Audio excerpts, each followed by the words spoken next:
नमस्कार दोस्तों, स्वागत है आपका हमारे चैनल भक्ति विद वैष्णवी में। आज मैं आपको बताऊंगी प्रभु श्री राम द्वारा खरदूषण वध की कथा।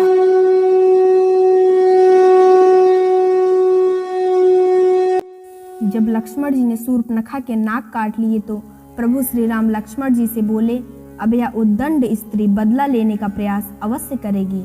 ऐसी स्त्रियां अपने और दूसरों के कुल का विनाश कर देती हैं, इसीलिए अब हमें सावधान रहना चाहिए। फिर शूर्पणखा अपनी कटी नाक को लेकर दंडक वन के राजा अपने भाई खर और दूषण के दरबार में पहुंचकर बोली, महाराज, तुम्हारे राज्य में एक अबला स्त्री के साथ अत्याचार किया गया है।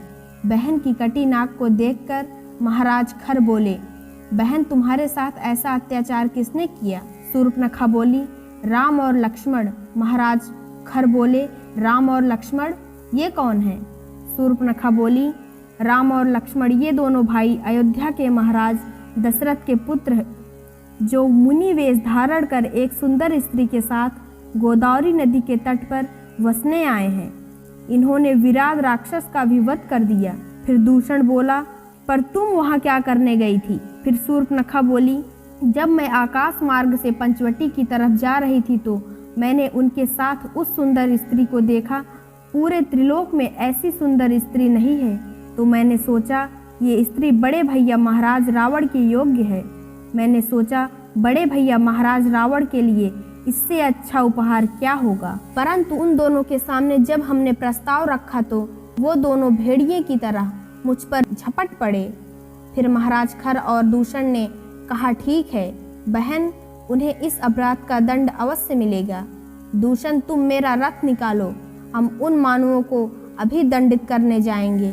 फिर महाबली काल भट्ट बोला, महाराज, केवल 2 मनुष्यों को मारने के लिए आप स्वयं जाएंगे तो लगेगा चींटी को मारने हाथी जा रही है। मैं आज ही अपने 14 महाबली राक्षसों को भेजकर उनको बंदी बनाकर आपके दरबार में प्रस्तुत करता हूँ। फिर महाराज खर बोले, ठीक है काल भट्ट, तुम अपने 14 सैनिकों को आज्ञा दो, उनको जीवित या मृत सुंदर स्त्री सहित दरबार में ले आएं। शूर्पणखा बहन, तुम जाओ, इन लोगों को उनके पास पहुंचने का रास्ता बताओ। फिर शूर्पणखा सहित राक्षस श्री राम की पर्णकुटी की ओर आक्रमण के लिए चल पड़े और पर्णकुटी के पास पहुंचकर श्री राम से बोले, इस स्थान के राजा श्रीमान खर ने तुम्हें दंड देने के लिए हमें भेजा है और हमें आज्ञा दिया है, जो सुंदर स्त्री तुम्हारे साथ आई है उसे उनकी सेवा में उपस्थित किया जाए। हाँ, तुम्हें मौका है, अगर तुम उनकी शरण में जाना चाहते हो तो हो सकता है वो तुम्हारे ऊपर दया करके तुम्हें छोड़ दे। फिर श्री राम बोले, जी ठीक है। फिर श्री राम जी ने एक ही बाण में 14 राक्षसों का वध कर दिया। जब शूर्पणखा ने ऐसा देखा तो वह भयभीत होकर भागते हुए महाराज खर के पास पहुंचकर बोली, भैया, उसने एक ही बाण में 14 राक्षसों का वध कर दिया। फिर खर बोला, क्या कहा? उसने एक ही बाण में हमारे 14 योद्धाओं को मार डाला। लगता है उसने भी थोड़ी बहुत मायावी विद्या सीख ली है। फिर बोला, दूषण, अपने चुने हुए सैनिकों को तैयार करो, अब मुझे स्वयं चलना पड़ेगा। फिर तीनों भाई पंचवटी की तरफ आक्रमण के लिए चल पड़े। फिर श्री राम ने कहा, लक्ष्मण, मुझे लगता है खर दूषण स्वयं आक्रमण के लिए चल पड़े हैं। तुम अपनी भाभी सीता की रक्षा में रहो, मैं उनसे निपटकर फिर तुम लोगों के पास आता हूँ। फिर श्री राम को देखकर महाराज खर ने कहा, उद्दंड मानव, तुमने तुच्छ मनुष्य होकर हमारी सीमा में उत्पात मचा दिया है। मैं तुम्हें प्राण दंड देने आया हूँ। तुम ये धनुष बाण रखकर आगे बढ़कर अपने आपको मेरे हवाले कर दो। फिर श्री राम बोले, अपमानी राक्षस, ये धनुष बाण हमने ऋषियों की आज्ञा से उठाया है, जिन्हें तुम्हारे राक्षस अकारण ही मार डालते हैं। अब ये बाण तुम्हारा और तुम्हारे सेना का वध करने के बाद ही तुड़ीर में वापस जाएगा। फिर महाराज खर बोले, हमें तुम्हारी मूर्खता पर हंसी आती है। अकेले ही मेरी और मेरी सेना का सामना कर लोगे?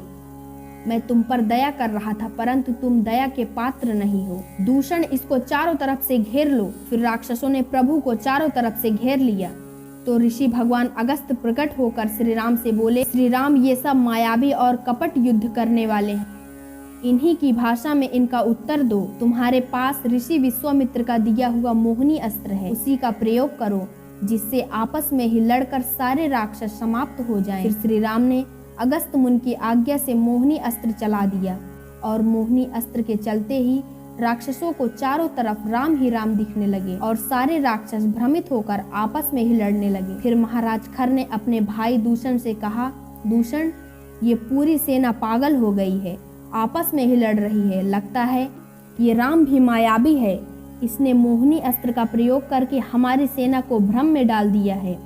फिर दूषण बोला, ठीक है, मैं इसकी माया को ही समाप्त कर देता हूँ। फिर दूषण और श्री राम का घनघोर युद्ध हुआ। दोनों तरफ से मायावी अस्त्रों का प्रयोग हुआ और अंत में फिर श्री राम ने ऐसा बाण चलाया कि दूषण वीर गति को प्राप्त हो गया। दूषण के वध के पश्चात महाराज खर क्रोधित होकर बोला, धूर्त, दूषण को मारकर तुमने अपनी मृत्यु को पुकारा है, मैं तुम्हें अपनी माया का प्रभाव दिखाता हूँ। फिर महाराज खर और श्री राम में घनघोर युद्ध आरंभ हो गया। मायावी और दिव्य अस्त्रों का प्रयोग दोनों तरफ से होने लगा, लेकिन प्रभु श्री राम के आगे खर की नहीं चली। प्रभु ने उसकी सारी माया को नष्ट करते हुए ऐसे बाण चलाए कि खर दूषण की मृत्यु हो गई। फिर अगस्त मुनि बोले, तुम धन्य हो श्री राम, महाबली खर और दूषण को तुम्हारे अतिरिक्त कोई नहीं मार सकता था, तुम्हारी सदा जय हो। आपको वीडियो अच्छा लगा हो तो इसे लाइक करें और कमेंट में जय श्री राम अवश्य लिखें। धन्यवाद।